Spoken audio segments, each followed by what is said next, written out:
I could see very high.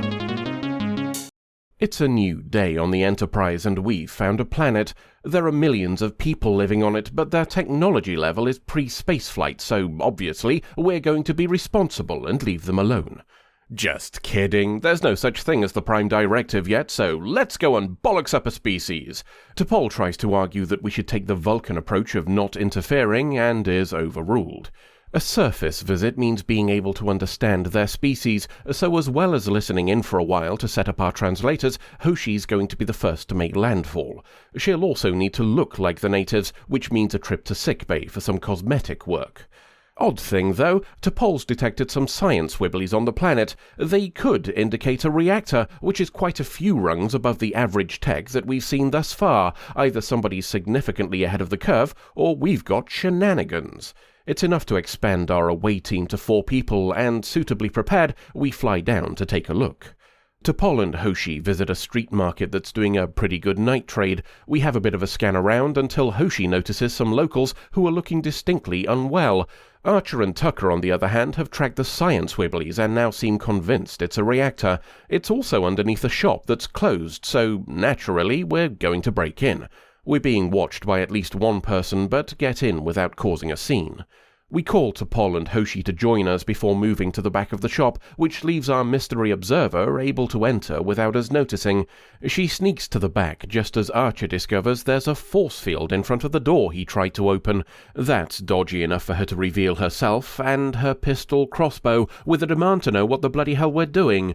A lie about being here to pick something up goes poorly, and she now believes we're part of the nefarious shit she's been watching for weeks. Whatever it is has been making some people ill and other people dead. We don't get the chance to learn more as T'Pol has turned up and poops some red at her. She's carrying ID, so we learn both her name and that she's a medic, but let's ignore the former and give her a label of our own. The Wheel of Names has decreed that we'll be calling her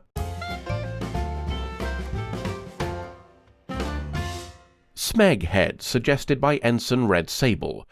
Dawn's coming, so we'd best bug out and check on this reactor later. We can't just leave Smeghead lying here, though, so Archer decides to take her home while everybody else scarpers. Smeghead obviously has some questions when she wakes up and isn't buying that she just nodded off. On the plus side, she's willing to accept that Archer not recognizing the name Garros means we aren't involved in the shenanigans, as that's the name of the lad who owns the shop. She's also willing to swallow that we're investigators from another city looking into these strange events, probably because it's not that far from the truth. After asking if he can return later to discuss these illnesses with her, Archer shares his name and departs. Reed scanned the force field and concluded that we're not smashing our way through. It's also preventing scans behind it, which raises questions of how we detected anything in the first place, but let's ignore that for now. Maybe it's from when people enter and leave. We need data, so who better to ask than this Garros lad himself? Archer and Tucker pop into the shop and, after some small talk while secretly scanning, come straight out with calling him an alien not from this planet. Garros scans right back and confirms the same of us. We get down to a bit of lore dumping where Garros tells us he's an explorer who surveyed the planet a couple of years back and was so enamored that he moved in. As to the power supply, that's just for home comforts, and he says it's definitely not responsible for the illnesses when we mention them. Smeghead has been spreading those rumours for months. Archer wants to see the power source just to be sure, but some arriving customers give Garros the excuse to tell us to bollocks, so we leave. Archer's not convinced, largely because the reactor has far more juice than would be needed for home comforts. He goes to see Smeghead again for more information and takes T'Pol with him. She scans while he talks, the latter revealing that Smeghead has kept detailed records of the illness, which is understandable when it killed her brother. All examples of the outbreak occurred near our alien reactor, though she can't find a reason why from her samples. Equally weird is the delivery of crates that shop makes every few nights into the wilderness, crates that are gone by the morning. T'Pol interrupts to call Archer over and tell him she's scanned and collected all she needs. He sends her back to the Enterprise while he stays to find out more. T'Pol's nicked data has Phlox quite impressed by Smeghead's skills, especially considering the tech she has to hand.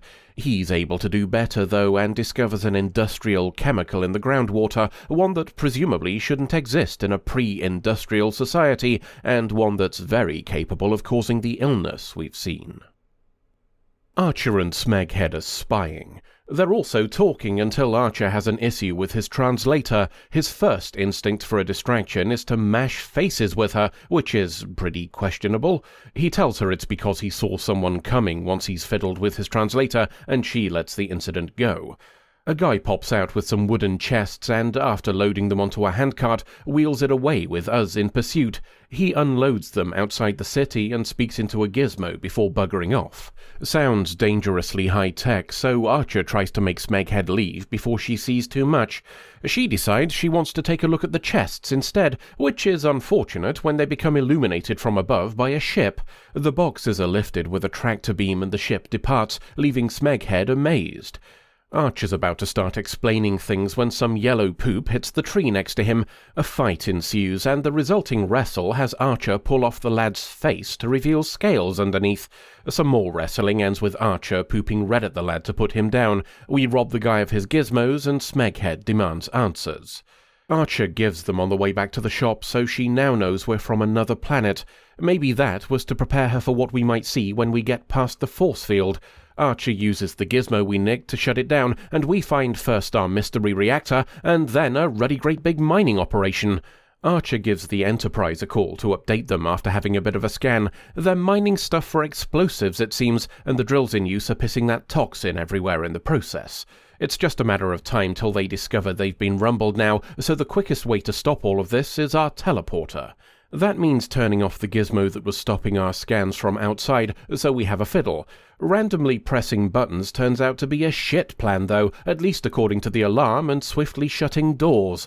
The ship that turns up above the planet is probably connected as well. T'Pol takes a call from Garros down on the surface, who tells us Archer's dead and we'd best bugger off before his ship kabooms us. A demonstration proves he's serious, then he hangs up. He's gone to have a chat with a distinctly alive Archer instead, and offers a deal. We can leave and take Smeghead with us if we go now and promise not to return. He also says he's told the Enterprise to send down a shuttle, just to let we viewers know that he's full of shit. Archer isn't buying it anyway and continues fiddling with the controls. It would appear whatever's locked us in has also locked Garros out. Up in space, T'Pol's getting ready to leave. Tucker takes issue with this, but after a bit of a Barney, she reassures him that she's not going without Archer. Speaking of which, he's just managed to shut down the power and scarper with Smeghead. That means we can now see the reactor and try to teleport it out, while Archer updates them on still being alive. Of course, that might not last long, as he's now in a firefight. The Enterprise is having equally poor luck as we're heavily outgunned. T'Pol decides we should use the new reactor we just got, and after teleporting it in the path of the enemy ship, kabooms it to disable their shields. As the Enterprise switches to firing on the enemy ship's weapons, Smeghead is giving Archer the idea of kabooming a lamp near where Garros and his mate are hiding. The resulting bang knocks them down and takes the fight out of them. The same can now be said of the ship in orbit, but Archer tells T'Pol not to bollocks up its engines as it's about to leave, with Garros and company on board. We've fixed things down on the planet. I mean, okay, that involves nicking all of the tech Garros left, but that doesn't sound quite so gallant, does it? Phlox has sorted an antidote for the poison, though, so we're heroes as far as Smeghead's concerned. Oh, and the Vulcans will pop by occasionally to make sure nobody dicks around with this planet again. All that's left is a final goodbye, so we'll leave them to mash their faces together some more as we get ready to take another step on the long road. If you ask a person with even a passing interest in Trek to list 10 things about it, there's a fair chance the Prime Directive would be in there somewhere. It's the core belief of Starfleet when dealing with other species, something that's been a part of the universe ever since the original series. The Starfleet of Archer's time is not the Starfleet to come, though. Right now, we're still just bumbling our way through the galaxy and trying to figure things out in the process. We've still not learned to listen, though, have we? Archer's informed by T'Pol that non-interference is a tried and tested approach, and he simply ignores it. A shame that it comes after the episode where we saw a little growth from him, namely him accepting T'Pol's previous advice about reconsidering his arrogantly reckless behaviour. He had the sense to try and send Hoshi first, I suppose, so that's something. It all goes out of the window straight after when we discover something odd, but it's the thought that counts. I'm being somewhat facetious about that last point, as you could argue he's a trendsetter for investigating shenanigans. Had this been the Starfleet of the future and bound by the Prime Directive, the existence of an outside influence in the alien society could have been considered sufficient cause for rectifying the matter, and correcting an already present source of contamination is permitted under the rules Starfleet will eventually adopt. That puts us in the curious position of Archer ordering a mission that would have broken the Prime Directive, then having that mission become one that would have enforced it instead. What does the episode tell us, though? Well, for starters, that some species aren't as interested in non-interference as Vulcans are, and they're not simply doing it to have a look around like we humans. It also tells us there are people out there with tech levels so far in advance of our own that we are simply insignificant. A stand-up fight with the alien ship would have been a decisive defeat. The main thing it tells us, though, is that Archer's headstrong bullshit is not in any way impacted by his experiences. We're still charging into things we don't understand, and coming out of the other side largely through luck rather than deserving it. Prior treks arguably had a similar approach, but at least that behaviour was bracketed by a general air of caution and consideration for those involved. Here the result feels undeserved, a product of exceptionalism rather than competence, and the episode smacks of existing primarily to pass off Archer as a manly man who does man things. That focus is perhaps best noted when he uses kissing as a form of distraction. Doing so for ulterior motives would be grim enough, even with consent, but the ethics aren't my only issue with that choice. In my opinion, it's also a poor fit for the show thus far. It's only a few weeks back that his chief engineer got implanted with an alien fetus by fondling telepathic gel beads.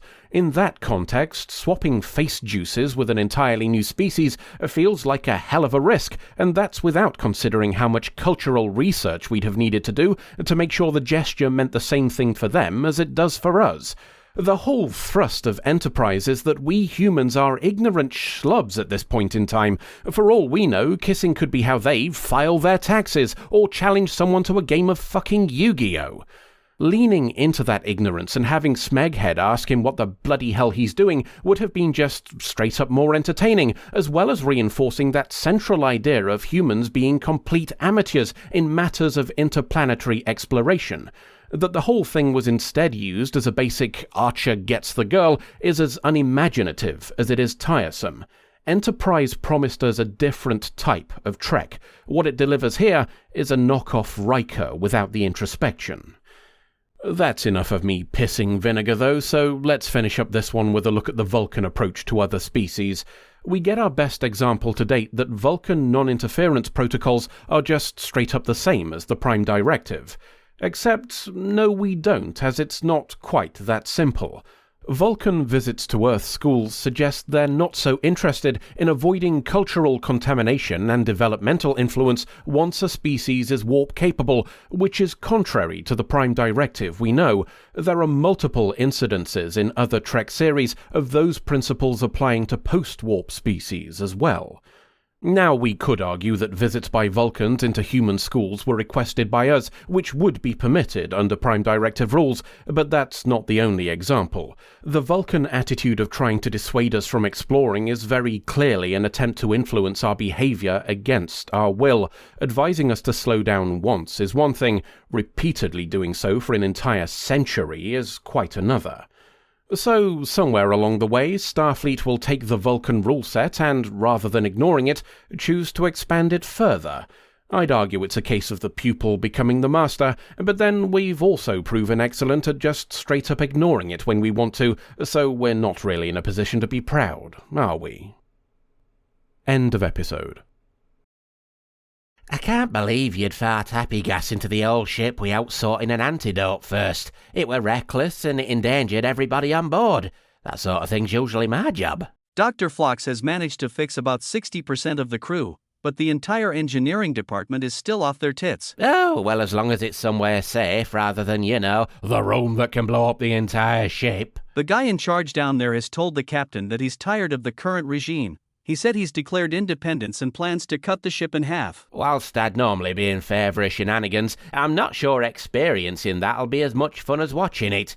Has this Archer lad got a plan, or is it time for us to half-inch a shuttle before anyone else thinks of it? Not an option. The shuttle bay is next to engineering, so the rebels have already claimed it. Oh, bollocks. I guess we're relying on Archer's genius plan then. What is it? After conferring with his senior staff, he's decided to follow Phlox's suggestion. Which is? Flooding the whole area with hallucinogenic gas. Woof.